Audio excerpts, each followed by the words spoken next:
Sir వచ్చారు. ఇంకా వచ్చారు. తొందరలో ఇవాళ మంగళవారంగా.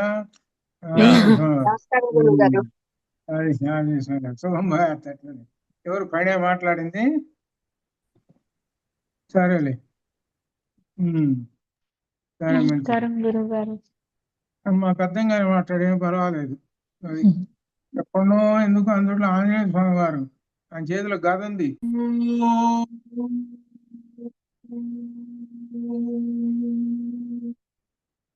గురు బ్రహ్మ గురు విష్ణు గురుర్దేవో మహేశ్వర గురు సాక్షాత్ పరం బ్రహ్మ తస్మై శ్రీ గురవే నమః. జ్ఞానానందమయం దేవం నిర్మల స్ఫటికాకృతిమాధారం సర్వ విద్యానాం హయగ్రీవముపాస్మహే. ఆపదామపహర్తారం దాతారం సర్వసంపదాం లోకాభిరామం శ్రీరామం భూయో భూయో నమామ్యహం. భూయో భూయో నమామ్యహం. శ్రీరాఘవం దశరథాత్మజమప్రమేయం సీతాపతిం రఘుకులాన్వయరత్నదీపం వాజానుబాహుం అరవిందదళాయతాక్షం రామం నిశాచర వినాశకరం నమామి. యత్ర యత్ర రఘునాథ కీర్తనం తత్ర తత్ర కృతమస్తకాంజలిం బాష్పవారి పరిపూర్ణలోచనం మారుతిం నమత రాక్షసాంతకం మనోజవం మారుతతుల్య వేగం జితేంద్రియం బుద్ధిమతాం వరిష్టం వాతాత్మజం వానరయూధముఖ్యం శ్రీరామదూతం శిరసా నమామి. ఉల్లంఘ్య సింధోః సలిలం సలీలం యశోకవన్నిం జనకాత్మజాయాః ఆదాయ తేనైవ దదాహలంకాం నమామి తం ప్రాంజలిరాంజనేయం. బుద్ధిర్బలం యశోధైర్యం నిర్భయత్వమరోగత అజాడ్యం వాక్పటుత్వం చ హనుమస్మరణాత్ భవేత్. వందే వానరనారసింహఖగరాట్క్రోడాస్వక్త్రౌచితం ప్రేక్షాక్షిస్ఫుటి పంచవక్త్రం రుచిరం బాలార్కకోటిద్యుతిం హస్తే శూలకపాలముద్గరఫలం కౌమోదకీ భూధరం ఖట్వాంగాంకుశపాశపర్వతధరం పీతాంబరం వానరం రామచంద్ర పరబ్రహ్మణే నమః. వాల్మీకి రామాయణం అధ్యయనం చేస్తున్నాం. ఇందులో సుందరకాండ ఈ రోజున 26వ సర్గ. ఈ సర్గలో సీతాదేవి ఆత్మత్యాగం చేసుకోవాలని అనుకున్నది. ఇప్పటిదాకా వచ్చినటువంటి విశేషం ఏమిటంటే రావణాసురుడు భయపెట్టడము, అక్కడ ఉన్నటువంటి రాక్షస స్త్రీలు భయపెట్టడము. ఈ కారణాల వలన ఇక ఆత్మత్యాగం చేసుకోవడం సరిపోతుంది అని అనుకున్నది. ఇక్కడ ఇటువంటి లక్షణమే మనకు ఆ హనుమకు కూడా వచ్చింది. ఎక్కడ మనకు అమ్మవారు కనపడబోయేటప్పటికి ఆయన కూడా ఏమనుకున్నాడని అంటే నేను చనిపోవటం మంచిది ఆత్మత్యాగం అని అనుకొని తర్వాత ఆయన ఆ పరబ్రహ్మను ధ్యానం చేసుకొని అంతా మార్పు వచ్చేసింది. ఇటువంటి ఘట్టమే ఇక్కడ కూడా ఒకటి జరుగుతుంది. ఇక్కడ చెబుతున్నది ఏంటంటే ప్రారంభంలోనే సీతాదేవి దుఃఖంతో వస్తున్నది. ఈ ఒక్క సర్గ మాత్రము ఈ గాయత్రి మంత్రంలో ఉన్న తత్త స అనేటువంటి ఈ బీజాక్షరాలతోటి ప్రారంభం కాదు, అట్టనే ఇంకో సర్గ కూడా ఉన్నది. ఇక్కడ అమ్మవారి యొక్క దుఃఖం అంతా ఉంది. అందుకని దీని ప్రారంభంలో ఈ గాయత్రి మంత్ర బీజాక్షరం పెట్టకుండా ఇక్కడ ప్రారంభం చేస్తున్నాడు వాల్మీకి. ఇక్కడ దీనిలో మొట్టమొదటి శ్లోకంలో ప్రసక్తాశ్రుముఖీత్యేవం బ్రువంతి జనకాత్మజా అధోముఖముఖీ బాలా విలప్తం దుఃఖిస్తూ ఉన్నది. ఎవరు? సా బాల. సా బాల అంటే ఒక అర్థం పైకి ఏంటంటే పిల్లవలే అని అర్థం. చిన్నపిల్లలు ఏంటంటే ఊరికే పెద్ద పెద్దగా ఏడుస్తుంటారు కదా అని పైకి అర్థం. లోపల అర్థం ఏమిటంటే ఇక్కడ చెబుతున్నది చెప్పకుండా చెబుతూనే ఉన్నారు వాల్మీకి మహర్షి గారు. బాలా త్రిపుర సుందరి అని గుర్తుపెట్టుకోండి అని చెప్తున్నారు. ఆ బాలా అమ్మవారు పైకలా కనపడుతున్నది కాబట్టి ఇక్కడ ఏమిటంటే బాలాదేవి అని అర్థం. అయితే ఇక అర్థానికి వస్తే ప్రసక్త అశ్రుముఖి ఇది ఏవం. ప్రసక్త అంటే నిరంతరం ఎల్లప్పుడు, అనగా ఏ ఏడుపు అదే కళ్ళెంట నీళ్లు వస్తూనే ఉన్నాయి సదా. అశ్రుముఖి కంటెంటే నీళ్లు వస్తున్నది. జనకాత్మజ ఏవం బ్రువంతి, ఏవం ఏ విధంగా బ్రువంతి మాట్లాడుతూ ఉన్నది. ఎలా అంటే అధోముఖి, ఆ శిరస్సుని కిందకి ఉంచుకొని ఏడుస్తూ, విలప్తుం దుఃఖిస్తూ, ఉపచక్రమే ఇక ఈ విధంగా మాట్లాడుతూ ఉన్నది అంటున్నారు. ఏం మాట్లాడుతూ చూద్దాం. ఉన్మత్తేవ ప్రమత్తేవ భ్రాంత చిత్తేవ శోచతి ఉపావృత్త కిశోరీవ వివేష్టంతి మహీతలే. ఆమె ఈ విధంగా మనకు వర్ణిస్తున్నాడు వాల్మీకి. ఉన్మత్తేన ప్రమత్తేన, పిచ్చిదాని వలె, మత్తెక్కిన దాని వలె, భ్రాంతి చెందిన దాని వలె ఈ విధంగా ఆమె అటు ఇటు దొర్లుతూ ఉన్నది అని చెబుతున్నాడు. అంటే బాల అనే మాట వేశారు. పిల్లలు ఏంటంటే ఒక్కోసారి వాళ్ళకి ఇష్టం కాకపోతే అటు ఇటు కింద పడి దొర్లుతూ ఉంటుంటారు. ఆ విషయం అది అట్లా అన్నమాట. అది తర్వాత ఇక ఏమని అంటున్నది ఆమె మూడవ శ్లోకంలో, రాఘవస్య ప్రమత్తస్య రక్షసా కామ రూపిణ రామణేన రావణేన ప్రమధ్యాహం అని ఆనీత క్రోశతి బలాత్. ఆనీత, అది ఆనీత అంటే తీసుకొని రాబడి తిని, ఇది క్రోశతి నేను దుఃఖంతో ఏడుస్తున్నా, బలాత్కారముగా సహా రావణ, ఆ రావణాసురుడు నన్ను తీసుకొని వచ్చాడు. ఎలా తీసుకొని వచ్చాడంటే మోసం చేసి, రాఘవస్య ప్రమత్తస్య ఆ రామునికి ఏంటి రాక్షసమాయ అనేటువంటిది కల్పించేసేసి, ఈ రాక్షసులు కామరూపిడే కదా ఆ మారీచుడు, ఈ విధంగా మోసం చేసి నన్ను తీసుకొని వచ్చాడు సహా రావణ అని ఈ విధంగా చెబుతున్నాడు, దుఃఖిస్తూ ఉన్నది. ఇంకా రాక్షసీ వశం ఆపన్న భక్ష్యమానా సుదారుణం చింతయంతి సుదుఃఖార్త నాకం జీవితముత్సహే. నేను ఈ రాక్షస స్త్రీల వశంలో ఉన్నాను. రాక్షసీ వశం ఆపన్నా, నేను ఈ రాక్షస స్త్రీలు ఉన్నారే, రకరకాలుగా ఉన్నారు. ఒక కన్ను, ఒక చెవి, ఒక కాలు, ఒక చెయ్యి, రకరకాల వికృతాకారంగా ఉన్నటువంటి రాక్షస స్త్రీలు ఉన్నారే, వాళ్ళకి వశమై ఉన్నాను నేను. వీళ్ళందరూ నన్ను దారుణముగా భయపెడుతున్నారు. చంపేస్తాం, తింటాం, మేము నిన్ను చంపేసి తిని నికుంభిళ అనే చోట శుభ్రంగా మేము మద్యం సేవించి నీ మాంసాన్ని తినేస్తాం అని ఒక పెద్ద గందరగోళం చేశారు. ఇంత భయపెట్టారు. అందువలన దుఃఖిస్తూ బాధపడుతున్నాను నేను. చింతయంతి సుదుఃఖార్త, ఈ విధంగా బాధపడుతూ, సుదుఃఖార్త మిక్కిలి దుఃఖముతో ఉన్నది. నాకం జీవితముత్సహే, అహం నా నేను జీవించాలని నా ఉత్సహే ఆశ లేదు, నాకు జీవించాలనేటువంటి ఆశ నా ఉత్సహే ఉత్సాహం లేదు, నేను జీవించను అంటుంది. 5లో నహిమే జీవితేనార్థో నైవార్థై నచ భూషణై వసంత్యా రాక్షసీ మధ్యే వినా రామం మహారథం. మహారథుడైనటువంటి రాముడు లేకుండా ఈ రాక్షస స్త్రీల మధ్య ఉన్న నాకు ధనముతో గాని భూషణాలతో గాని తుదకు జీవితంతో గాని ప్రయోజనమే లేనే లేదు కదా. ఇక్కడ ఒక మాట చెబుతున్నాడు. ఏమిటంటే సీతాదేవి ఒక మాట రాముడికి ఒక విశేషణం వేసింది, మహారథ అని మాట వేసింది. ఎవరు మహారథుడైనటువంటి రాముడు లేకుండా అన్నమాట. ఎందుకు వేసిందో తెలిసిన ఈ మాట ఎందుకు అంటున్నదో, మహారథుడు ఈ యుద్ధంలో చేసేటువంటి వాళ్ళు రకరకాలైనటువంటి వాళ్ళు ఉంటారు. మన సైన్యంలో ఎట్లయితే అందరికన్నా మేజర్ జనరల్ అని ఎట్లయితే ఉంటారో అట్లా ఆ విధంగా ఉంటారు. వీళ్ళల్లో మహారథుడు అనేటువంటి వాడు తాను ఒక్కడే, ఏమాత్రం సైనికుల సహాయం లేకుండా, ఏమాత్రం ఒక్క సైనికుడు కూడా సహాయం లేకుండా తను ఒక్కడే రథం వేసుకొని ఆ సారథిని పెట్టుకొని తను ఒక్కడే వెళ్ళి రాక్షస మూకనంతటిని ఒక్కడే సంహరించేటువంటి వాణ్ణి మహారథుడు అంటారు. వాళ్ళకన్నా కింద ఉండేటువంటి వాళ్ళు ఉంటారు, వాళ్ళందరూ కూడా కొంత సైన్యం వేసుకొని పోవాలి, వేస్తేనే కానీ వాళ్ళు యుద్ధాన్ని చేయలేదు. అది అంటే అర్థం ఏంటంటే, మనకు ఒక్కోసారి చూస్తుంటే సినిమాలు చూస్తుంటే వాళ్ళ ఆశ్చర్యం వేస్తుంటుంది. హీరో ఒక్కడుంటాడు, ఒక 50 మంది ఉంటారు విలన్స్. ఈ 50 మంది విలన్స్ ని మన సినిమా చూపిస్తుంటాడు, చూసావు కదా. నిజంగా ఆ ఆ హీరో ఒక్కడు 50 మందిని చంపేస్తాడు.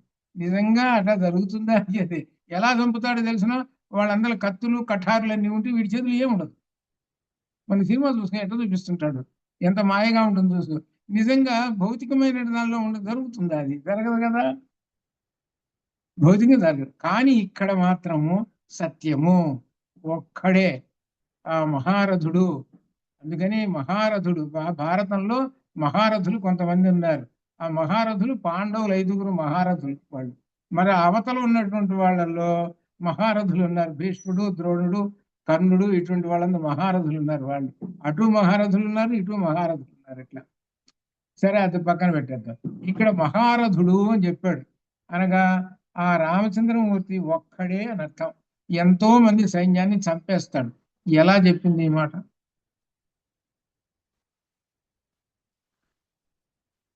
ఒక్కడే చంపేస్తాడు.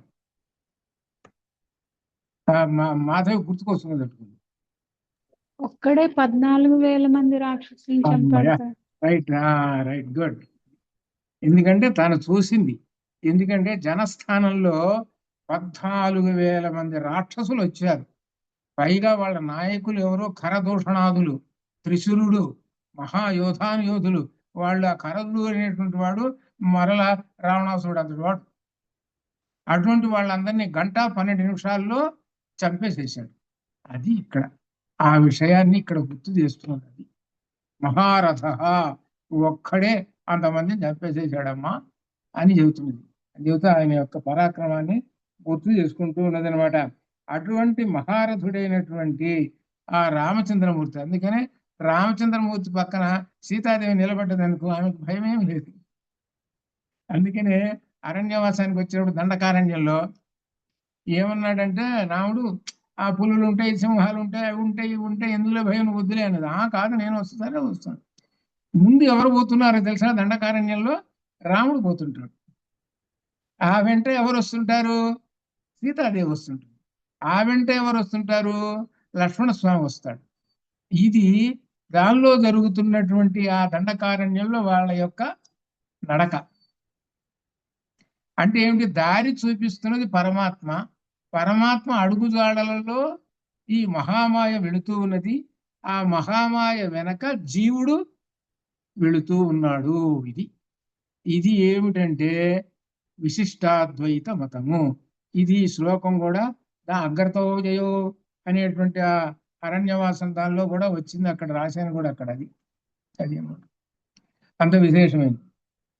సరే, మహారథం, ఆ మహారథుడైనటువంటి ఆ రామచంద్రమూర్తి అని ఈ విధంగా చెబుతూ, తుదకు ఈ జీవితంలోని ప్రయోజనం లేదండి, ధనం ఎందుకు, భూషణాలు ఎందుకు, రాముడు లేదు అని. అశ్మసారమిదం నూనం, అశ్మసారమిదం నూనం అథవా రామ అథ అథ అథవాపి అథవాప్యజరామరం అజరామరం అథవాప్య జరామరం. అక్కడ ప్యాన్ ఇటు పక్కన పెట్టుకోవాలి. అశ్మసారమిదం నూనం, అశ్మసారం యస్యమ అంటే ఇనుము అని అర్థం. అని ఈ హృదయము ఇనుముతో చేయబడినది కాబట్టి చాలా కఠినమైనటువంటిది అని. అథవా లేక అపి అజరామరం, దానికి వార్ధక్యము నాశము లేదు. ఈ ఇనుము లాంటి దానికి ఏంటి? వార్ధక్యం లేదు. వార్ధక్యం ఎక్కడ పెట్టినా కానీ దానికి వార్ధక్యం ముసలిది ఎందుకు అవుతుంది? కాదది. కాబట్టి అది దాంతో పోల్చి చెబుతున్నది. ఏమిటనమాట? ఈ హృదయము ఇనుము లాంటిది, కఠినమైనటువంటిది, దీనికి వార్ధక్యం లేదు, నాశనం లేదు. అథవా అపి అజరామరం. అజరవా, జర అంటే ముసలితనం, అజర అంటే ముసలితనం లేదు. కాబట్టి ఇవన్నీ ఏమి లేవండి. ఈ హృదయం ఇది ఇనుము లాంటిది. అందువలనే నేను ఇంత దుఃఖిస్తున్నాను, నా గుండె పగలటం లేదు. ఇనుము తొందరగా పగులుతుందా? అది నా గుండె, నా హృదయము ఇనుముతోటి సమానము అని చెబుతుంది. అంటే నేను చనిపోకుండా ఉన్నానేంటి, ఇంత దుఃఖిస్తున్నానేమిటి, ఇంత దుఃఖపడుతున్నా, మరణం రాలేదేమిటి అని చెబుతూ, హృదయం మమ ఏన ఇదం న దుఃఖేన అవశీర్యతే. కాబట్టి నా యొక్క హృదయం పగలటం లేదేంటి అంటూ ఇక అంటుంది. ధిక్ మాం, మాం ధిక్ మాం, ఛీ నన్ను. ధిక్ అనే మాట సంస్కృతంలో ఎప్పుడు ఉపయోగిస్తారంటే ధిక్ అనే మాట ఉపయోగిస్తారు. ధిక్ ధిక్ అంటే చీచి. ఈ సంస్కృతంలో ఎవరైనా మాట్లాడుతున్నారనుకోండి, తెలుగులో అయితే చీచీ ఏం బాగుందిరా అని అంటారు తెలుగులో. అప్పుడు మీరు సంస్కృతంలో మాట్లాడిన దిక్ దిక్ అయం అని మొదలుపెట్టి ఇదేం బాగుండలేదు అని అన్నారనుకోండి, ఏంటో దిక్ దిక్ అంటున్నారు, ఏదో తిడుతున్నాడు అంటున్నదే అని అనుకుంటారు వాళ్ళు ఈ మాట. కాబట్టి దిక్ దిక్ అనేటువంటి చీచీ అనేటువంటి అర్థంలో సంస్కృతంలో ఉపయోగిస్తారు. అది అది దిక్ మా దిక్ ఛీ మాం నన్ను అనార్యాం అసంతి అసతీం అనార్యాం అసతీం యాహం తేన వినా కృత ముహూర్తమపి రక్షామి జీవితం పాప జీవిత. రామునికి దూరమై పాప జీవితమును గడుపుతున్న నా జీవితం ఒక్క క్షణకాలము కంటే ఎక్కువగా రక్షించుకున్నానంటే ఛీ మాం అనార్యాం అసతీం, నేనంత అనార్యులారను. అనార్యాం అసతీం, ఎంత చెడ్డదానను. అసతీం చెడ్డదాను. సత్ అంటే మంచి, అసత్ అంటే చెడు. నేనెంత చెడ్డదానను అని దాని అనుకుంటున్నది. రాముడికి దూరంగా ఈ విధంగా జీవితం గడుపుతూ బతుకుతున్నానంటే ఎంత చెడ్డదానను అంటూ కా చ మే జీవితే శ్రద్ధ సుఖేవా తం ప్రియం వినా భర్తారం సాగరాంతాయ వసుధాయ ప్రియం వదం. ఆ భర్త అయిన రాముడు చతుస్సాగర వలైతే ఈ భూమండలమును ప్రభువు. భర్తారం సాగరాంతాయ, చతుస్సాగర్ పర్యంతం 4 సముద్రములు చివరి వరకు ఉన్నాయి. అసలు సముద్రాలు 7 అయితే 7 4 చేశారనమాట. 7ను 4 అది. అసలు సముద్రాలు సప్త సముద్రాలు, వాటిని 4 అని చెప్పుకుంటారు. మొత్తం ఇప్పుడు మనకి ఎన్నైతే సముద్రాలు అన్ని కలిపేసేసాడు ఇక్కడ. సప్త సముద్రాలు మొత్తం అన్నింటిలో చెప్పేసేసి చతుస్సాగర్ వలైతే ఈ భూమండలమునకు ప్రభువు అయి ప్రియం వదుడు, పైగా ఈ భూమికి ప్రియం వదుడు ఆయన. అట్టి ప్రియమైన నా భర్తకు నేను దూరం అయినప్పుడు ఈ జీవితంపై కానీ ఈ సుఖంపై కానీ నాకు శ్రద్ధ ఎందుకు అక్కర్లా. కాబట్టి ఈ శరీరాన్ని వదిలేస్తా అని అంటుంది. చూసుకోండి ఎలా ఉన్నదో పరిస్థితి. భిద్యతాం భక్ష్యతాం వాపి శరీరం విసృజామి అహం నచ అపి అహం చిరం దుఃఖం సహేయం ప్రియవర్జిత. నేను నా శరీరం విడిచివేయుదును. నా శరీరం దీనిని చీల్చివేసిన భిద్యతాం భక్ష్యతాం వాపి, భిద్యతాం చీల్చిన శరీరాన్ని, భక్ష్యతాం తిన్న శరీరం విసృజామి అహం, ఎట్టైనా చేసుకోండి సరే నేను శరీరాన్ని వదిలేస్తాను. నాకు ఇష్టమే శరీరం వదిలేయటము. నా భర్త శ్రీరామును దూరమే నేను చిరకాలం దుఃఖం అనుభవించలేను కాబట్టి వదిలేస్తా అంటున్నాను. చిరం దుఃఖం, చాలా కాలం నేను దుఃఖమును అనుభవించలేను, శరీరాన్ని వదిలేస్తాను, తినేసేయండి. చరణేనాపి సవ్యేన నా స్పృశేయం నిశాచరం రావణం కిం పునరహం కామయేయం విగర్హితం. నిశాచరుడు నిందింపదగిన వాడైన రావణుని ఎడమ కాలితో కూడా స్పృశించను. లెఫ్ట్ లెగ్ కూడా తీసి అవతల వారేవాడిని. వాడు వచ్చి ఎన్ని మాటలు మాట్లాడుకున్నాడో తెలుసా, అందుకనే పాపం వస్తుందని మధ్యలో గడ్డి పరగ వేశాను అంటున్నది.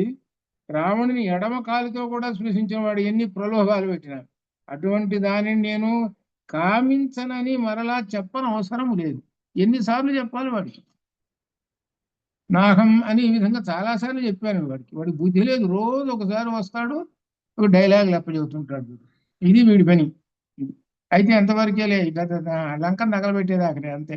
లంకను తగలబెట్టిన తర్వాత ఇంక వాడి పని ఉన్నది తర్వాత తెలుస్తుంది. అది అనమాట. అందుకని అమ్మవారికి ఆంజనేయ స్వామి మీద అంతటి దృఢమైన నమ్మకం ఎంతవరకు వచ్చిందో తెలిసిన, రామచంద్రమూర్తి రాకపోయినా హనుమ మొత్తం పూర్తి చేస్తాడు కార్యక్రమం. ఆ మాట కూడా ఉంటుంది. అంత గొప్ప విషయం అని ఇక్కడ చెబుతుంది. ఇక ప్రత్యాఖ్యాతం న జానాతి నాత్మానం నాత్మనకులం యో నృశంస్వభావేన మా ప్రార్థయితుమిచ్చతి క్రూర స్వభావం చే నృశంస స్వభావేన. నృశంస స్వభావేన అంటే క్రూర స్వభావం చేత రాముడు నన్ను కోరుచున్నాడు. మాం ప్రార్థయితం, క్రూర స్వభావం ఉన్నది వీడిలో, ఆ స్వభావంతో నన్ను కోరుచున్నాడు. కానీ నేను అతనిని అంగీకరించలేదనే విషయం గ్రహింపలేకున్నాడు. ఇక్కడ రెండో అర్థం వస్తుంది, కనిపెట్టాలి. చివరకు తన వంశగౌరవమును కూడా తెలుసుకునలేకున్నాడు పులస్త్య బ్రహ్మ. ఏమిటంటే దీనిలో చెబుతున్నది ఏంటంటే, అమ్మవారు పైకి అర్థం ఏంటంటే క్రూర స్వభావముతోటి ఆయన నన్ను కోరుతున్నాడు అని మాట. లోపల అర్థం అమ్మవారు ఏంటంటే అర్థం క్రూర స్వభావం లేకుండా అమ్మవారిని దయార్ద్ర హృదయముతోటి కోరితే అంగీకరిస్తుంది అని అర్థం. ఏమిటి అంగీకరిస్తుందంటే వీడికి ముక్తిని ప్రసాదిస్తుంది, వీడికి మంచి బుద్ధిని ప్రసాదిస్తుంది, అది అర్థం. అది లోపల అర్థం. అది వీడు ఏం చేస్తున్నాడు, క్రూర స్వభావంతో పైకి అనగా అమ్మవారిని క్రూర స్వభావంతో అడుగుతూ ఉంటుంటాడు. దీనికి కూడా ఇంకొక విశేషం ఉంది.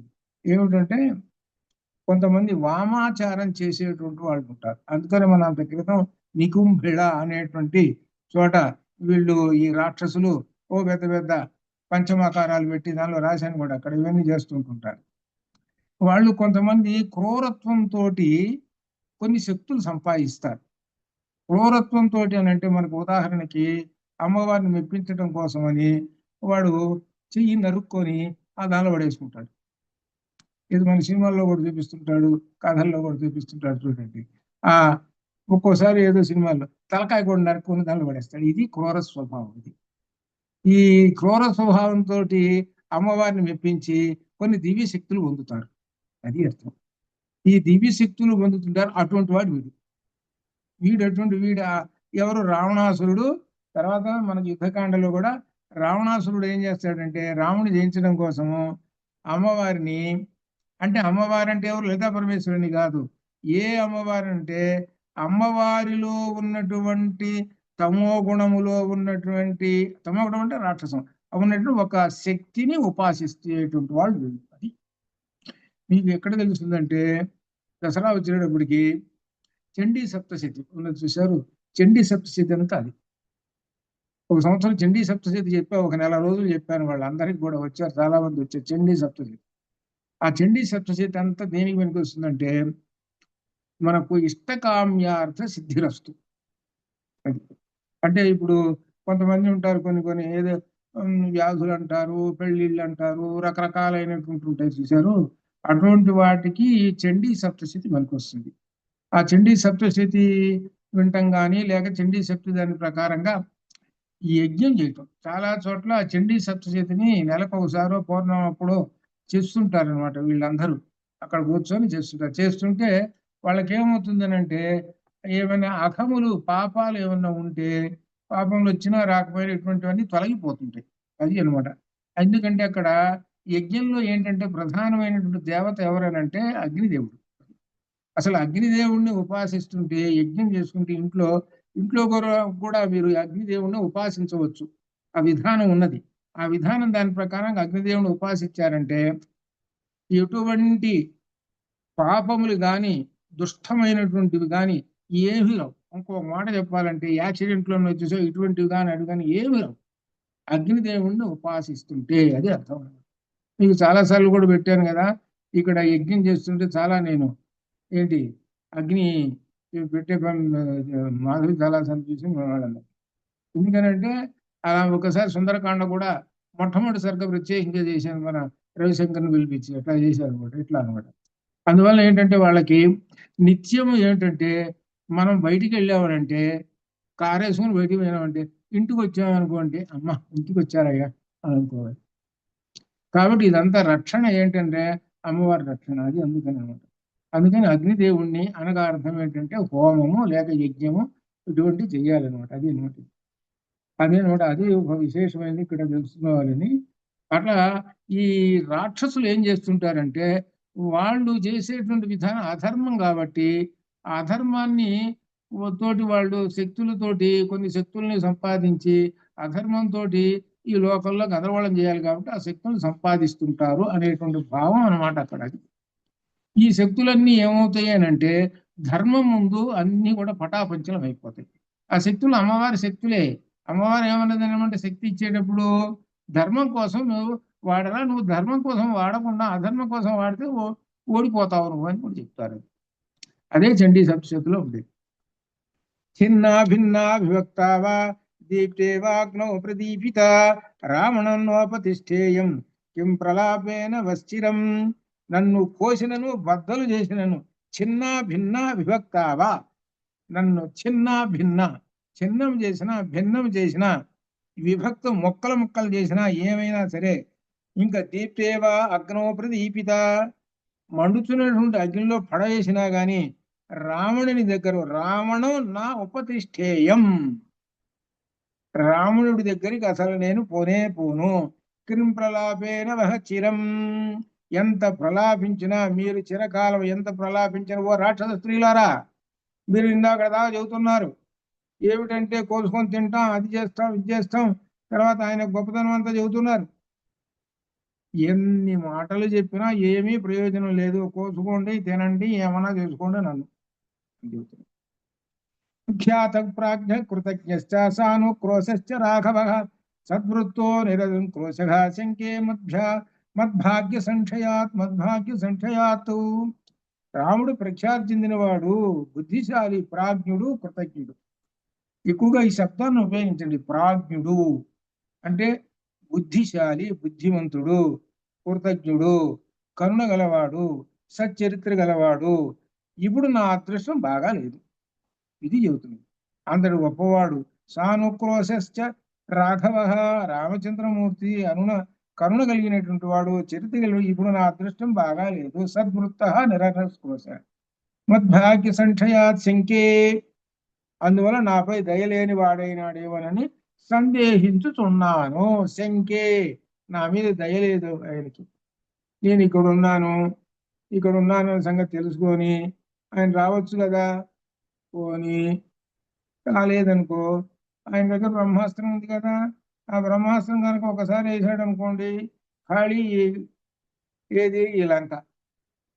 అది ఆ ఉద్దేశాలతో అనుకుంటున్నది. అది ఏమిటి, ఇది బాధ అనమాట. అది ఏంటి, శంకే మద్భాగ్య సంక్షయాతు ఇది రాక్షస అనాసహస్రాణి జనస్థానే చతుర్దశ ఏనైకేన నిరస్థాని సమాంకిం నాభిపద్యతే.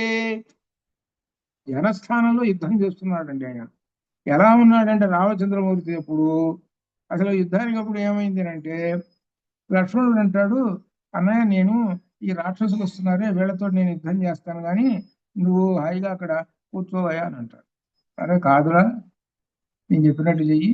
సీతాదేవిని తీసుకొని అదిగో కొండ ఉంది, ఆ కొండ గుహలో కూర్చోబెట్టామని, నువ్వు బయట ఉండి ఈ రాక్షసులు వస్తుంటారు, రాక్షసులు వచ్చేది మన కోసమే వస్తుంటారు, ఆమెను రక్షిస్తూ కూర్చోరా, నేను ఈ రాక్షస సంగతి చూసుకుంటాను అన్నాడు. సరే ఆయన వెళ్ళాడు. వెళ్ళిన తర్వాత ఇంకా ఈయన ఆ రాక్షసులు వస్తున్నారు. ఎలా వస్తున్నారు, వాళ్ళు వస్తుంటారు, పెద్ద వాద్యధ్వనులు ఢగా ఢగా మోగుతున్నాయి, గుర్రాలు అవన్నీ శబ్దాలు వస్తున్నాయి. ఇంక ఈయన ఎట్లా ఉన్నాడు అంటే, అప్పుడు తన యొక్క ఆ ఏంటి ధనుస్సు, ఏమిటి ఆ ధనుస్సు అంటే, అగస్త్య మహర్షి ఇచ్చాడు ధనుస్సు. అగస్త్య మహర్షి ఇచ్చాడు ధనుస్సు, ఒక బాణం కూడా ఇచ్చాడు. ఈ రెండు నువ్వు తీసుకోవయ్యా, నీకు ఇస్తున్నాను అన్నాడు.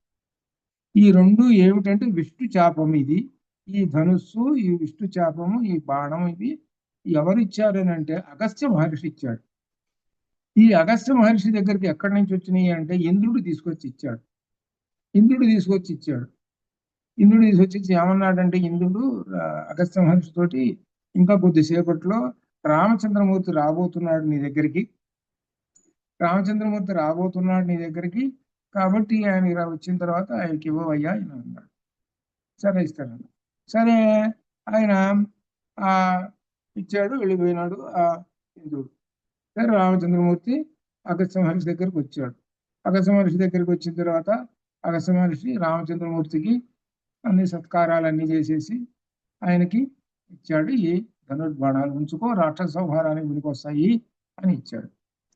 ఆ ఇచ్చినటువంటి ఆ ధనుస్సు, ఆ బాణం ఉన్నది కదా, అది పట్టుకున్నాడు. అది పట్టుకొని ఎలా ఉన్నాడు అని అంటే, ఎంత సౌమ్యంగా ఉంటాడు రామచంద్రమూర్తి, అంతటి భయంకరమైనటువంటి రూపంతో ఉన్నాడు. అనగా ఒక మాట చెప్పాలంటే రుద్రావతారము. అదే మనకు రామాయణంలో చెప్తాడనమాట.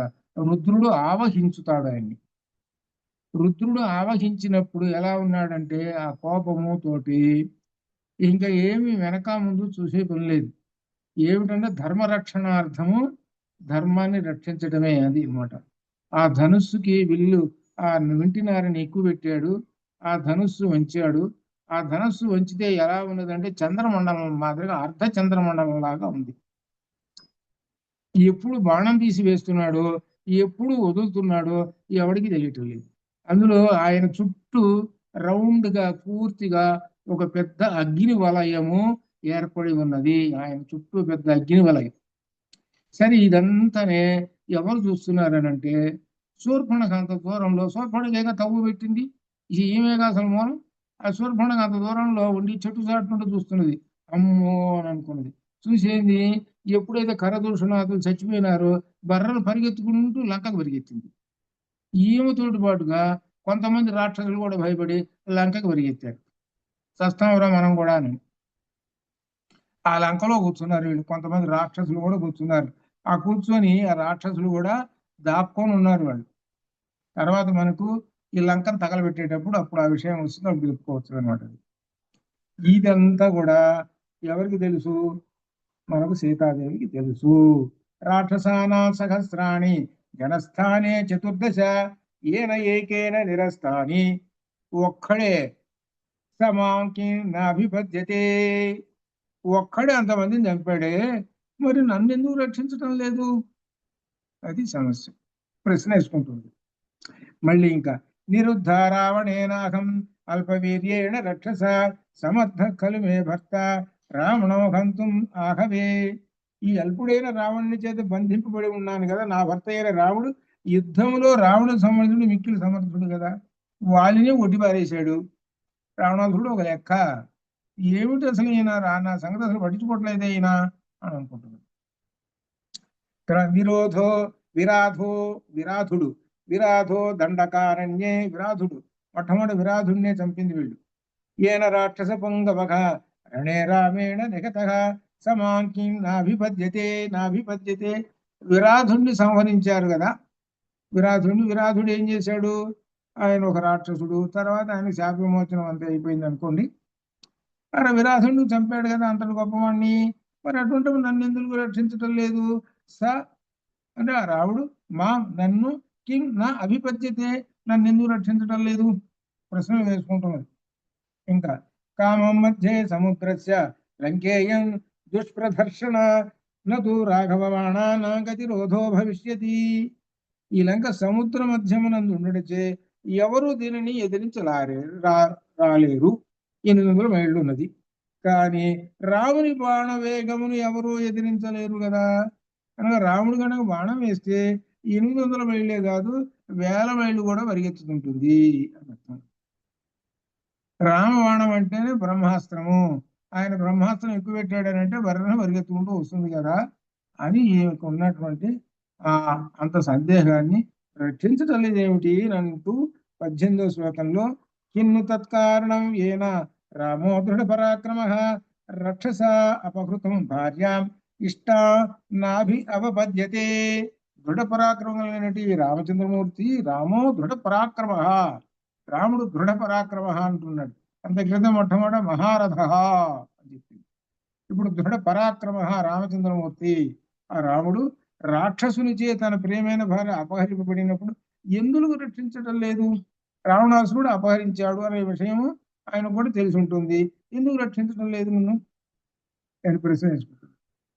ఇహస్థాం మా నా జానీతే సంఖ్యే లక్ష్మణ పూర్వజ జానన్నపి తేజస్వి దర్శనోమర్షయిష్యతి.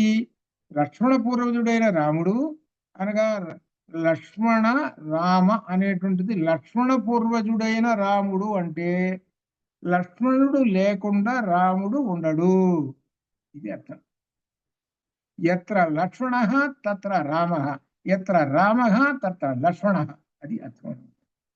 కాబట్టి అనగా అర్థం ఎందుకు చెబుతున్నారనంటే ఒకళ్ళేమో వాయువు అయితే ఇంకొకళ్ళేమో అగ్ని అండేవాళ్ళు అని చెబుతున్న తర్వాత వాయువు అగ్ని కలిసిందంటే మొత్తం తగలబెట్టేస్తుంది అని అర్థం అనమాట. అది లక్ష్మణ పూర్వజుడైన రాముడు నేను ఇక్కడ ఉన్నదానినిగా ఎరుగుడు తెలియదు పాపం ఆయనకి అని శంకిస్తున్నాను.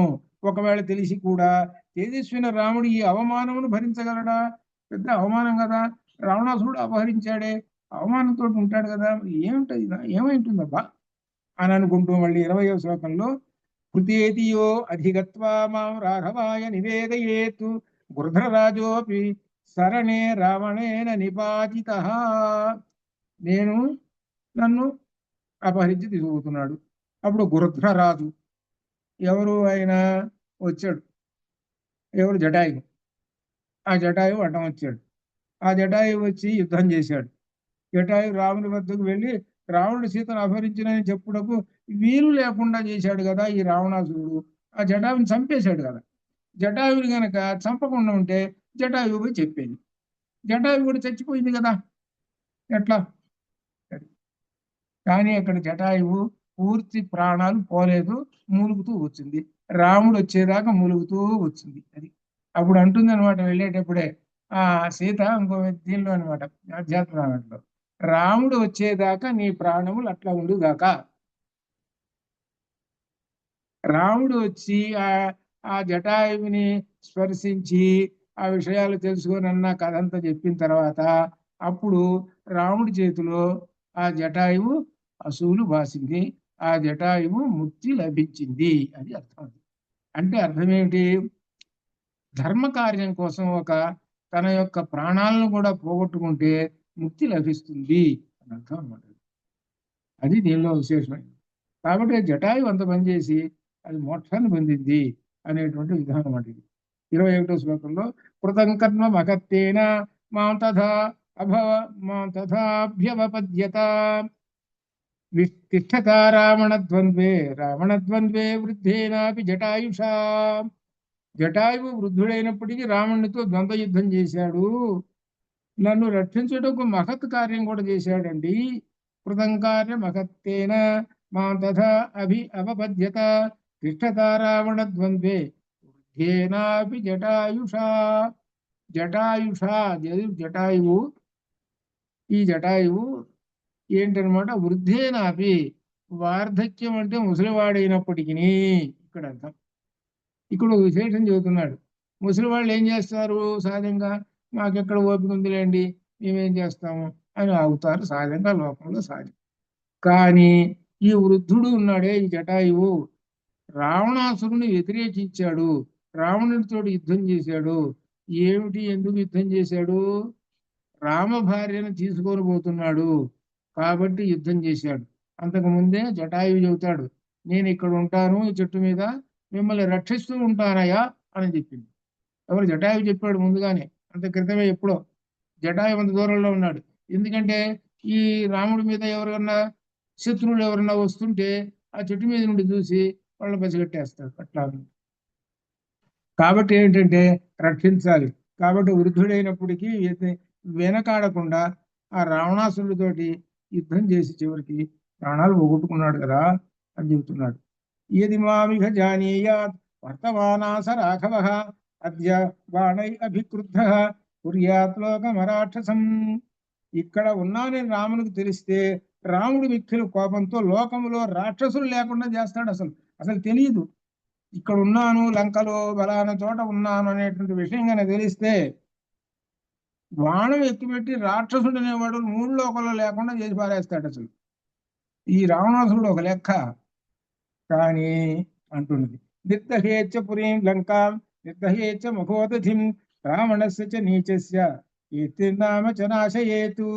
రావణుడు ఈ లంకాపట్నం దహించి వేయును. రాముడు లంకను దహించి వేసేస్తాడు, సముద్రమును ఎండింపజేస్తాడు, ఈ నీచ రావణుని చంపేస్తాడు, ఇతని కీర్తిని నామరూపాలు లేకుండా చేస్తాడు. రాముడు అంతటి వాడు, పెద్ద లెక్కలోని వాడు కాదు వీడంతా, గడ్డి పరకంతటి వాడు వీడు అని అంటూ తతో నిగతనాథానాం రాక్షసీనాం గృహే యథాహమేవం వదతి తథా భూయో న సంశయః.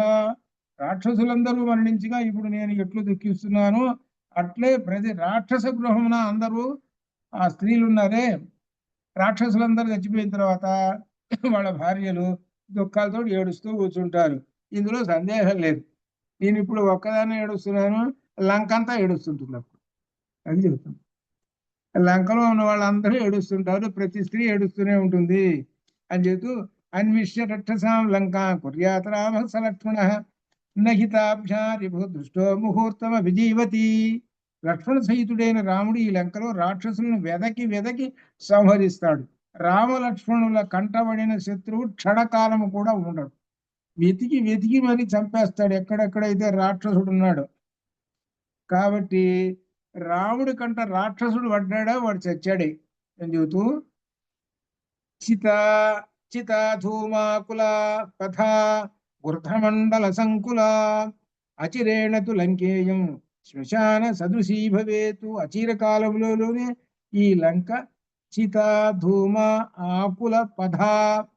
ఇక్కడ ఏమిటంటే చితి ధూమ ధూమములు వచ్చాయి అంటే మండుతున్నదండి కట్టెలు బాగా ఉడుతుంటుంటే పైకి పొగ వస్తుంటుంది మా అక్కడ అగ్ని వస్తుంది. అట్లా ఆ విధంగా ఈ లంక తగలబడుతుంటుంది.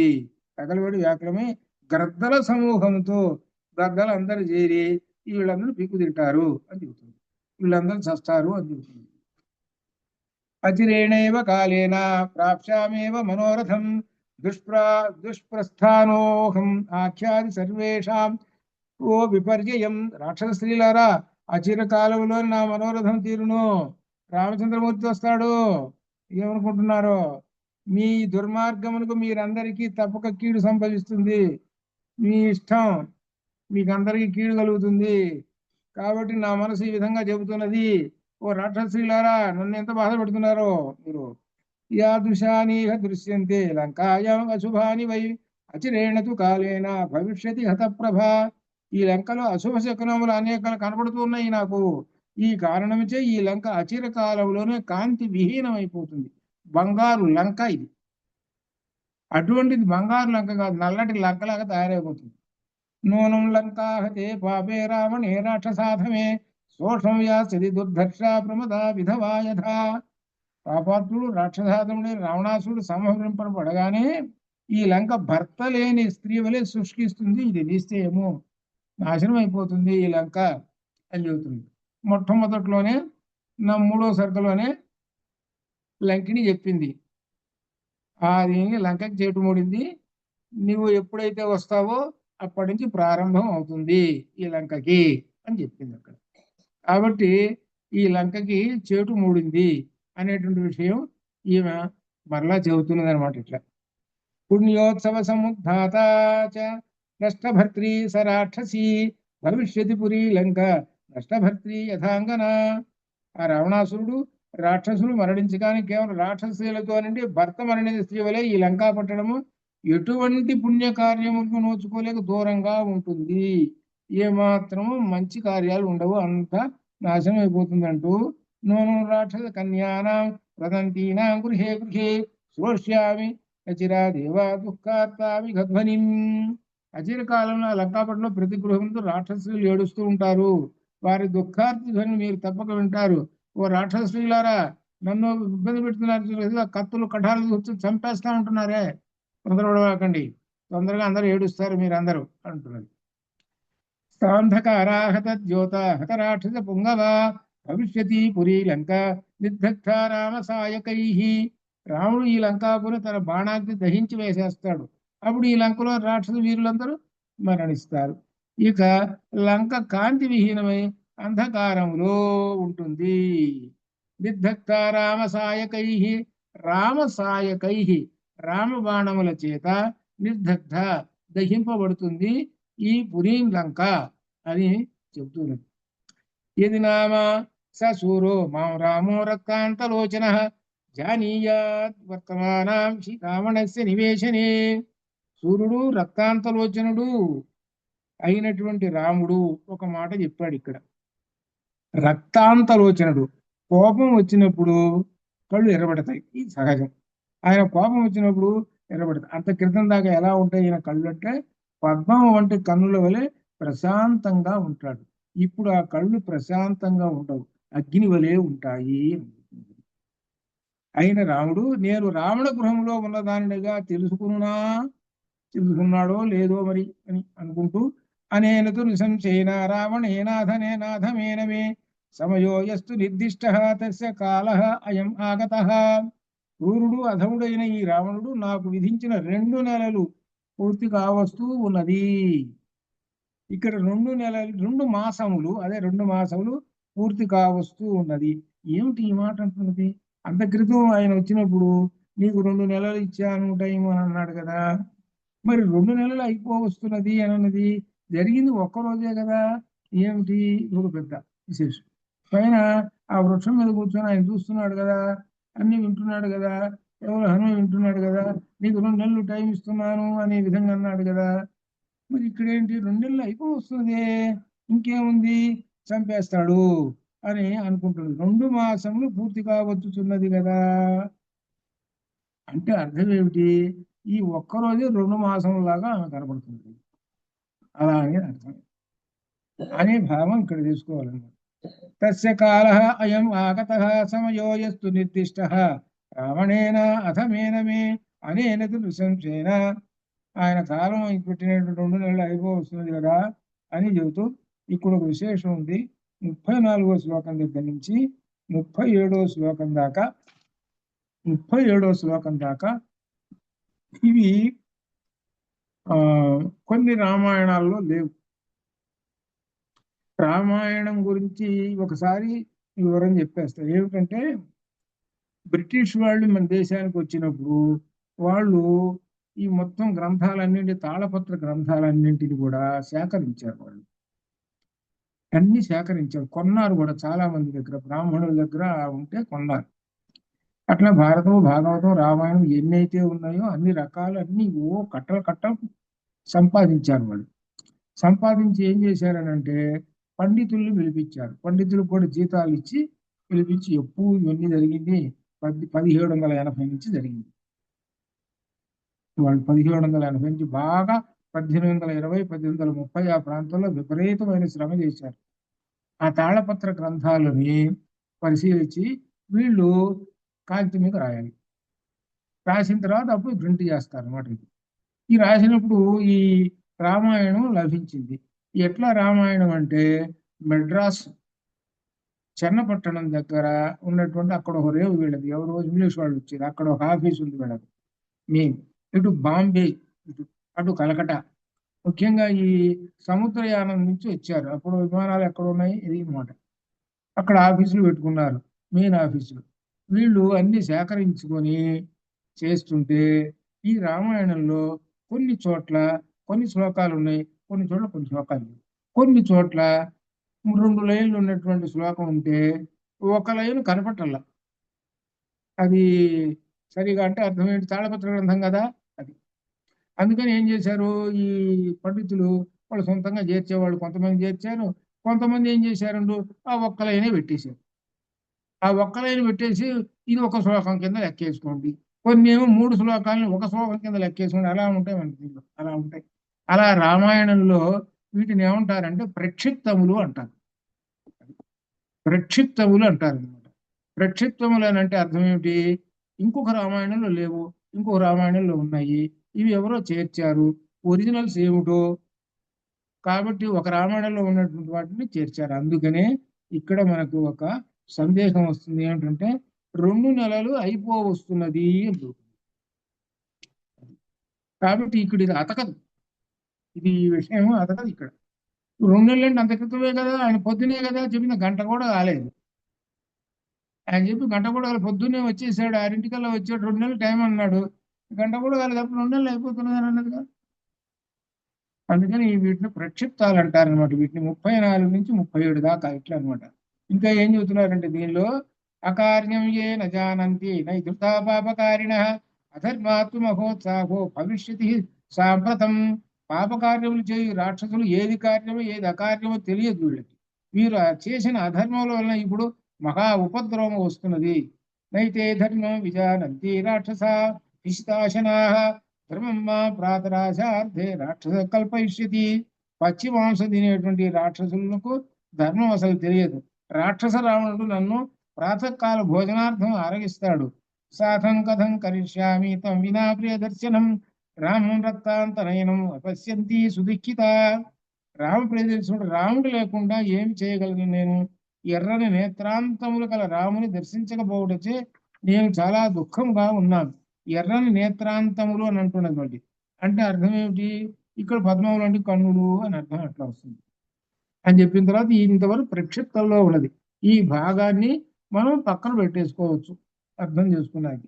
38వ శ్లోకం ఇది కశ్చిత్ ప్రదాత మే విషస్యాద్య భవేదిహ క్షిప్రం వైవ స్వతం దేవం పశ్యేయం పజినా వినా. భర్త దగ్గర లేని నాకు ఇప్పుడు ఎవరైనా విషం ఇస్తే తీసుకొని విషం దాగి యముడి దగ్గరికి వెళ్ళిపోతా. 39లో నా జానాత్ జీవితం రామ సమాం లక్ష్మణ పూర్వజ జానంతౌ తౌ నా కుర్యాతాం నోభ్యాం హి మమ మార్గణం. ఆ రాముడు నేను జీవించే ఉన్నానని తెలియదు అసలు ఆయనకి. తెలిసినతో నా కొరకు ఈ భూమిపై అన్వేషింపకుండా ఎందుకుంటాడు? వెతుకుతూ ఉంటుంటాడు. అసలు నా గురించే తెలియలేదు ఆయనకి. నూనం మమైవ శోకేన సవీరో లక్ష్మణాగ్రజ దేవలోకమితో యాతః త్యక్వా దేహం మహీతలే.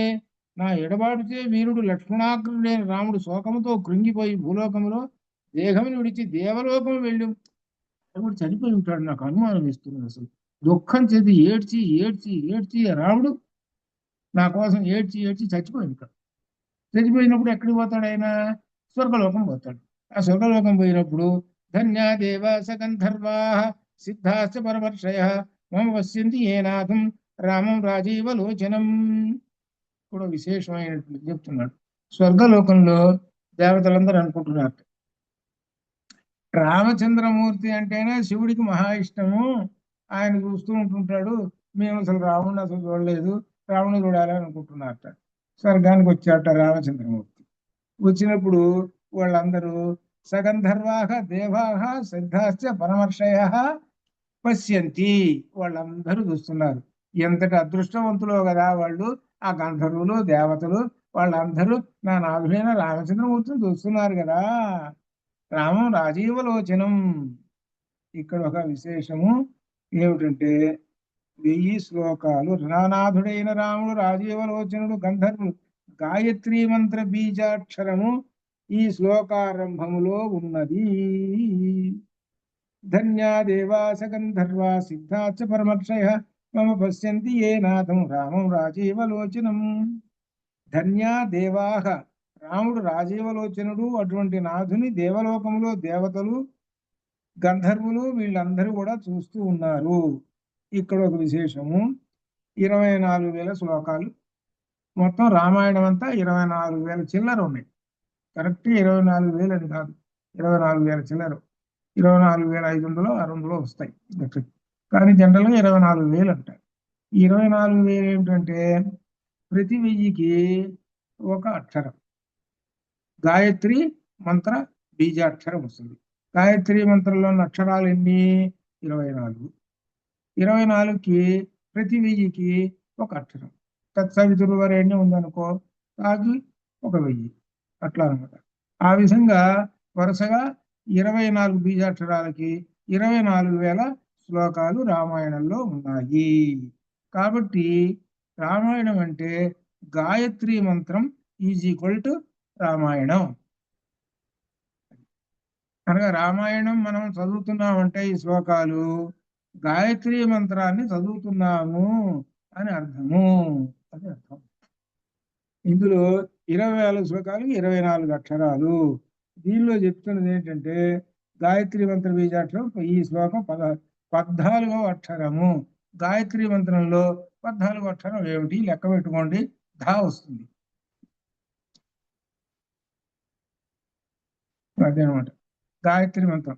కాబట్టి గాయత్రి మంత్రం వచ్చినటువంటి వాళ్ళు ఒకసారి చూసుకోవచ్చు అనమాట. అట్లా అది విషయం. ఇక్కడ 41 దగ్గర మనం ఇక్కడ గాయత్రి మంత్రాన్ని తత్ సవితుర్వరేణ్యం భర్గో దేవస్య ధీమహి ధియో న ప్రచోదయాతు. ఈ గాయత్రి మంత్రం ఎక్కడ ఉన్నది? మాధవికి తెలుసు, చెబుతుంది. ఎక్కడ ఉన్నది గాయత్రి మంత్రం?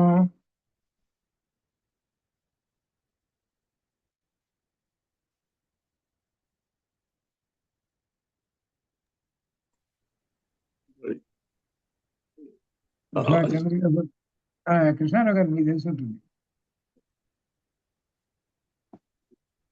సరే.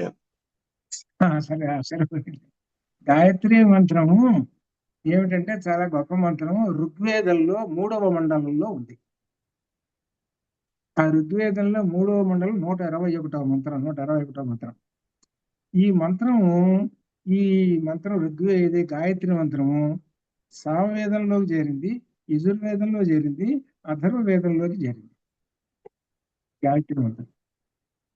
ఇక్కడ ఈ గాయత్రి మంత్రంలో ఒక విశేషం కూడా మీకు చెప్తాను. నేను కాశీలో చూశాను. ఏంటంటే ఓం తోటి కలిపి చెప్పటం ఒకటి. అసలు సహజంగా అన్ని ఓం తోటి మంత్రాన్ని ఓం తోటి చెప్పాలి. ఓం తత్సవితుర్వరేణ్యం భర్గో దేవస్య ధియో యో నః ప్రచోదయాత్ అని ఈ విధంగా చెప్పాలి. అట్లా అన్నమాట.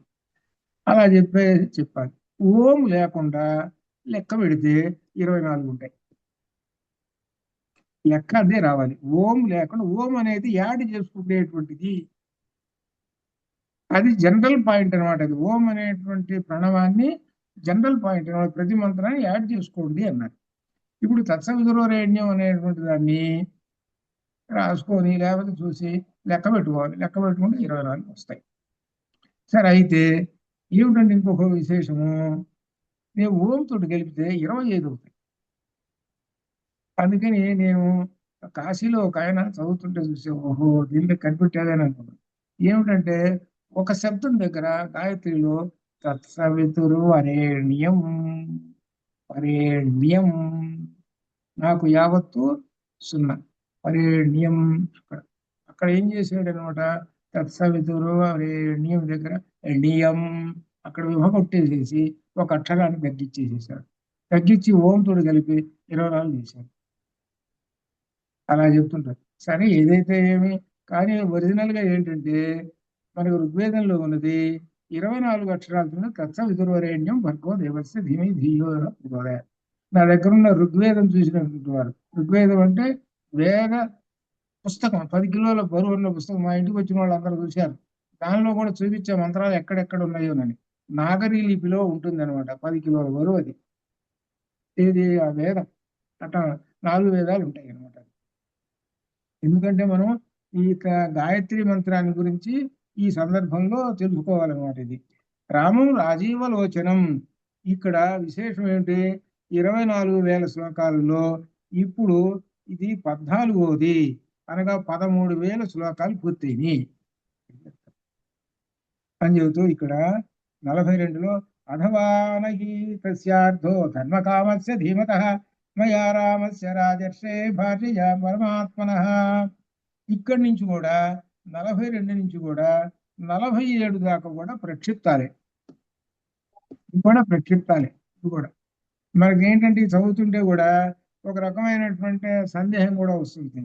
ఏమిటంటే దీని లేని రాముడు జీవించియే ఉండవచ్చును అని అనుకుని, రాముడు బుద్ధిమంతుడు, ధర్మకాముడు, ధర్మపరాయణుడు, రాజర్షి, మంచి మనసు కలవాడు, అటువంటి వానికి భార్యతో ప్రయోజనం ఏమి ఉండును?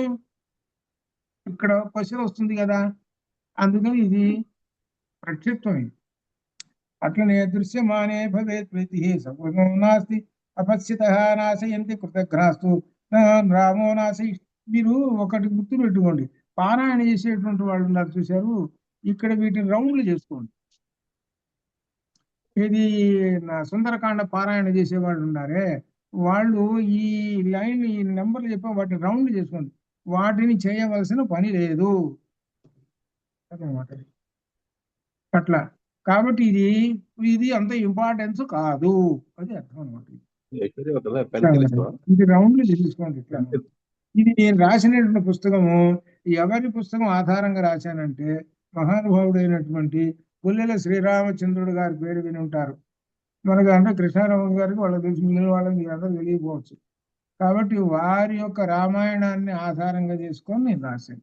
వాళ్ళు ఆయన రాశాడు అనమాట. ఇట్లా ఈ విధంగా ఉంది.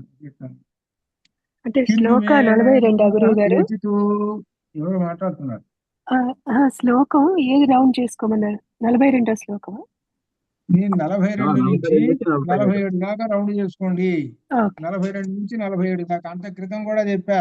అంత క్రితం కూడా 34 నుంచి 37 దాకా రౌండ్ చేసుకోండి. నా పుస్తకమే ఉందా, అది విషయం. మీ పుస్తకమే ఉంది. నా పుస్తకం ఉంటేనే సరిపోతుంది. అది ఈ విధంగా చెబుతూ శ్రేయో మే జీవితాన్ మత్వం విహీనాయ మహాత్మనః రామాద క్లిష్ట చారిత్ర సూరా శత్రు నివర్హణాత్. నా రాముడు మహాత్ముడు, ఉదాత్త చరిత్రుడు, సూర్యుడు, శత్రువిలాసుడు అట్టి నానాథుడు లేకుండా జీవించుట కంటే మరణించుటే మేలు. అథవా నిశస్త శస్త్రౌతౌ వనే మూల ఫలాశినౌ భ్రాతరోహి నరశ్రేష్టౌ సంవృత్తౌ వనగోచరౌ. ఆయుధములను పరిత్యజించి అడవిలో కందమూల ఫలాలను తినుచు సోదరులిద్దరు అరణ్యవాసులుగా ఉండి ఉంటారు. అక్కడే తిరుగుతూ ఉంటుంటారు. అథవా రాక్షసేన రావణేన దురాత్మన ఛద్మన సాధిత సూరో భ్రాతరో రామలక్ష్మణు, లేక దుష్టరావణుని చేత మోసంతో సూర్యులేని సోదరు రామలక్ష్మణులు ఇరువురు కూడా చంపబడ్డారేమో. కాబట్టి ఇది ప్రక్షిప్తం. ఇంత ఈ విధంగా సీతాదేవి ఎందుకు ఆలోచిస్తుంది, మహారథుడు అంతంత గొప్పవాడింది కాబట్టి ఇవి ప్రక్షిప్తాలు. అది కాబట్టి వీటిని మనం పారాయణలో పక్కన పెట్టేసేసుకోవచ్చు. 47గా పక్కన పెట్టేసుకోండి. ఇది 48. సాహమేవం గతే కాలే మర్తుమిచ్చామి సర్వదా సజమే విహితో మృత్యు అస్మిన్ దుఃఖపి వర్తతే. కాలము ఈ విధముగాను తనకు సర్వవిధముగా మరణించవలని కోరిక పూర్తిగా ఉన్నది. అయినను దుఃఖ సమయంలో కూడా నాకు మరణం రావటం లేదేమిటి? ధన్యా ఖలు మహాత్మనో మనయత్తస్య త్యక్త కిల్బిషాః జితాత్మనో మహాభాగా యేషా నః సహ ప్రియా ప్రియే. మహాత్ములు, పాపవర్జితులు, జితేంద్రియులు, మహాతపోధనులు అయిన మామూలు ధన్యులు, వారికి ప్రియము గాని అప్రియము గాని ఉండదు. అనగా అర్థం ఏమిటనమాట? వీళ్ళని ఎందుకు చెబుతున్నాడంటే మహాత్ములైనటువంటి మహర్షులను గురించి, తపస్సు చేసిన మహర్షుల గురించి తలుచుకుంటున్నది మహాధన్యులు. వాళ్ళకి ప్రియాలు అప్రియాలు ఏమీ ఉండదు. అటువంటి వాళ్ళు ఎందుకంటే ఎంతకాలం అయితే ఉండాలనుకుంటారో అంతకాలం ఉంటారు. ఎందుకు శరీరం వదిలేద్దామంటే శరీరం వదిలేస్తారు. అలా మనకు దానిలో అంత క్రితం ముని గారు కూడా కొన్ని సందర్భాల్లో వచ్చినటువంటి సందర్భాలు ఉన్నాయన్నమాట. ఇట్లా ఆ మునులు అనేటువంటి వాళ్ళు మహా గొప్పవాళ్ళు. వాళ్ళు జితేంద్రియులు. జితేంద్రియులకు లక్షణం ఏమిటంటే ప్రియము అప్రియములు అనేటువంటివి వాళ్ళకు ఉండవు. ఇక్కడ భగవద్గీత రాబోతున్నది. ప్రియాన్న సంభవే దుఃఖం అప్రియాదధికం భయం తాభ్యాం హి ఏ వియుజ్యంతే నమస్తేషా మహాత్మనాం. ప్రియాన్న సంభవేత్ దుఃఖం, దుఃఖము ప్రియాత్ నా సంభవేత్ దుఃఖం. ప్రియం కలిగింది దుఃఖం ఉండదు. ప్రియం కలిగింది అంటే దుఃఖం పోయింది అని అర్థం. అప్రియాదధికం భయం, అప్రియములు కలిగిందండి, నీకు అప్రియమైనటువంటి కలిగినప్పుడు నీకు భయం కలుగుతుంటుంది. తాభ్యాం హి ఏ వియుజ్యంతే, ఈ రెండింటిని కూడా వదిలేస్తారు. ఎవరు? మహాత్మనాం, అటువంటి మహాత్ములకు నమః, నమస్కారము అని చెబుతున్నాడు. ప్రియము వలన దుఃఖం కలుగదు. అంటే ప్రియం కలిగింది అంటే అర్థం ఏంటి? సంతోషము అని అర్థం. అది సంతోషం కలిగింది ఒకటి. ఒక్కోసారి సంతోషం లేదు, దుఃఖం వచ్చింది. దుఃఖం వచ్చినప్పుడు భయము అనేటువంటి కలుగుతుంది, అది ఉండదు. అనగా అర్థం ఏమిటి? ప్రియము కలిగితే పొంగిపోవటం, అప్రియం కలిగితే కుంగిపోవటం, ఈ లక్షణాలు ఉండవు. ఎవరికి? మహాత్మనాం. మహాత్మనాం ఎవరిని అంటాము? జితేంద్రియులను అంటాము. ఈ విషయంలో మనకు భగవద్గీతలో 5:20, భగవద్గీత పక్కనే ఉందా ఉంటే చూసుకోండి. భగవద్గీతలో 5:20, 5:20లో ఏం చెప్తున్నాడంటే నా ప్రకృష్యేత్ ప్రియం ప్రాప్య, ప్రియం ప్రాప్య, ప్రియము కలిగింది నీకు. కలిగినప్పుడు నా ప్రకృష్యేత్, ఏమాత్రం సంతోషం లేదు. ప్రియం కలిగింది కదా, సామాన్యంగా మామూలుగానే ఉన్నాడు, పొంగిపోలేదు. నోద్విజేత్ ప్రాప్య అప్రియం ఉద్విజేత్, నా ఉద్విజేత్, ఆ పదాన్ని కూడా తీసుకోవాలి. నా ఉద్విజేత్, అప్రియం కలిగింది. అప్రియం కలిగినప్పుడు ఆయనకి ఉద్విజేతు అనగా దుఃఖము పొందడు. అప్రియం కలిగినప్పుడు దుఃఖము భయము ఎటువంటి కూడా పొందడు. ఎవరు ఎటువంటి వాడు అని చెబుతున్నాడు. పొంగిపోడు కుంగిపోడు. సంతోషం కలిగినప్పుడు పొంగిపోడు, దుఃఖం కలిగినప్పుడు కుంగిపోడు. ఎవరు ఆయన అంటే ఇక్కడ చెబుతున్నాడు స్థిర బుద్ధి అసమూఢ. స్థిర బుద్ధి ఉంటుంది ఆయనకి, అంటే బుద్ధి స్థిరమైనటువంటి వాడు. ఇక్కడ వీటన్నిటికీ మూలం ఏంటి? బుద్ధి అనమాట. అటువంటి ఆయన ఏమంటారు అంటే అసమూఢ ఒక పదం వేశాడు. మూఢుడు అంటే మనకు తెలిసిందే. మూఢుడికి వ్యతిరేక పదం ఏమిటి? అసమూఢ. అంటే మూఢుడు కానివాడు అనగా జ్ఞానవంతుడు అని అర్థం. అసమూఢ అంటే జ్ఞానవంతుడు. ఆ జ్ఞానవంతుడుట ఆయన ఏమిటో చెబుతున్నాడు చివరికి. అటువంటి జ్ఞానవంతుడు బ్రహ్మవిత్తు, అతనే బ్రహ్మజ్ఞాని. బ్రహ్మజ్ఞాని అంటే ఎలా ఉంటాడో చెబుతున్నాడు. ప్రియములకు పొంగిపోవటము, అప్రియాలకు కుంగిపోవటము, ఈ విధంగా ఉండటము ఉంటే వాడు బ్రహ్మజ్ఞాని కాడు. ఇవి సమానంగా ఉంటేనే బ్రహ్మవిత్ అంటాము అండి. అటువంటి బ్రహ్మవిత్తు బ్రహ్మణి స్థితాహ, బ్రహ్మణి బ్రహ్మమునందు స్థిరుడై ఉంటాడు. పరబ్రహ్మమునందే తన యొక్క బుద్ధిని నిలుపుతాడు. అది అదే దీనిలో ఏషా బ్రాహ్మీ స్థితి అయినాం ప్రాప్య విముచ్యతి స్థిత్వాస్యామంత కాలేపి బ్రహ్మ నిర్వాణం రుచ్యతి. అటువంటి వాడు అదే రెండో సర్గలో చివరిలో చెప్తాడు అనమాట.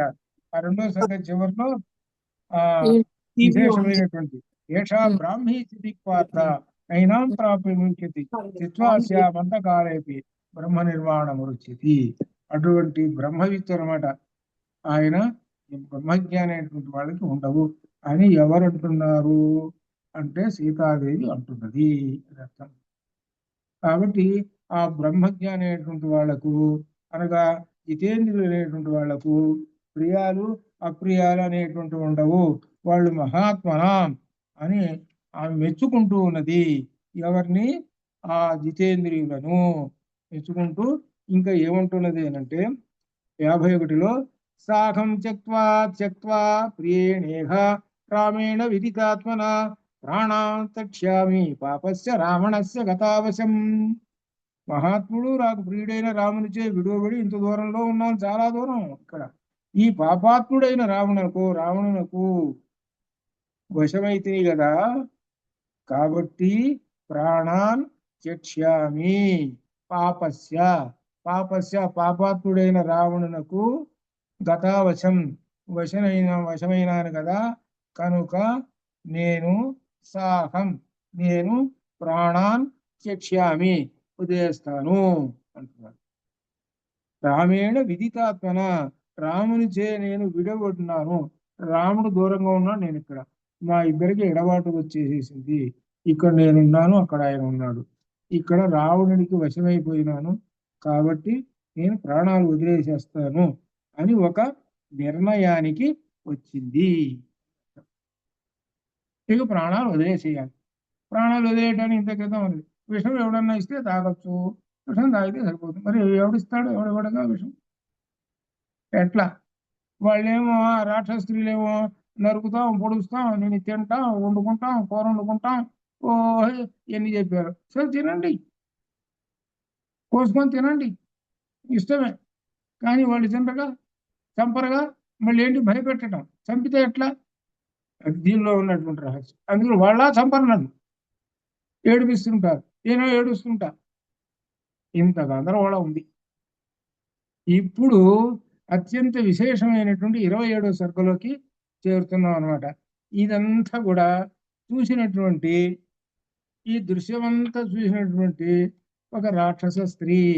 ఆమె పేరు త్రిజట. ఆ త్రిజట ఆమె ఇదంతా చూస్తున్నది కదా. చూస్తూ ఏమిటి ఇట్లా ఉన్నది అనేటువంటి ఆమె ఏదో మనసులో ఏవో భావాలు పెట్టుకొని ఉన్నది. ఈ త్రిజట అనేటువంటి ఆమెట మనకు కొన్ని చోట్ల విభీషణుడు కుమార్తె అని అంటారు కొంతమంది. ఈమె ఒక జ్ఞాన యోగి అంటారు, వృద్ధురాలు ఈమె. ఈమెకు స్వప్నం వచ్చింది, స్వప్నం కలిగింది. ఈ స్వప్నంలో ఎవరు కనపడ్డారు అనంటే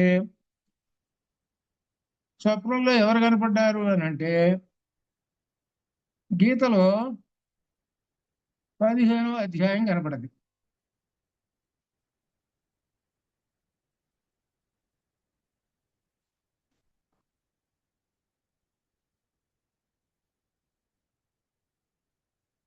అందరు నిద్రపోతున్నారు అటు. వింటున్నాం గురువు గారు.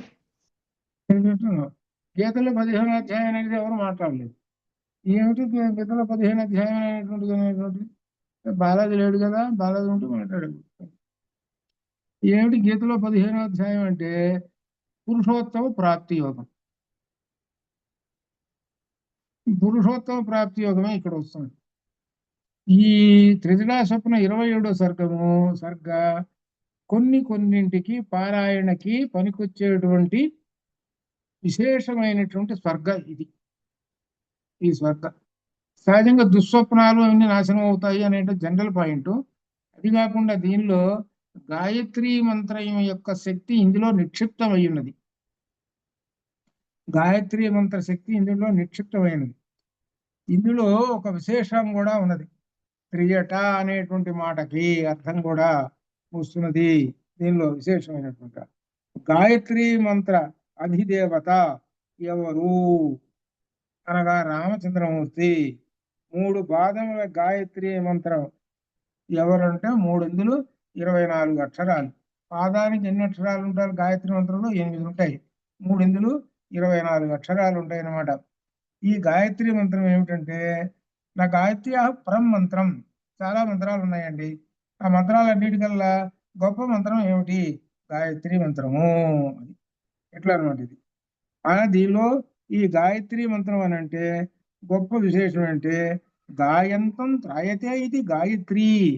ఎవరైతే ఈ మంత్రాన్ని జపిస్తూ ఉంటారో వాళ్ళని సదా అమ్మవారు రక్షిస్తూ ఉంటుంది అని అనమాట.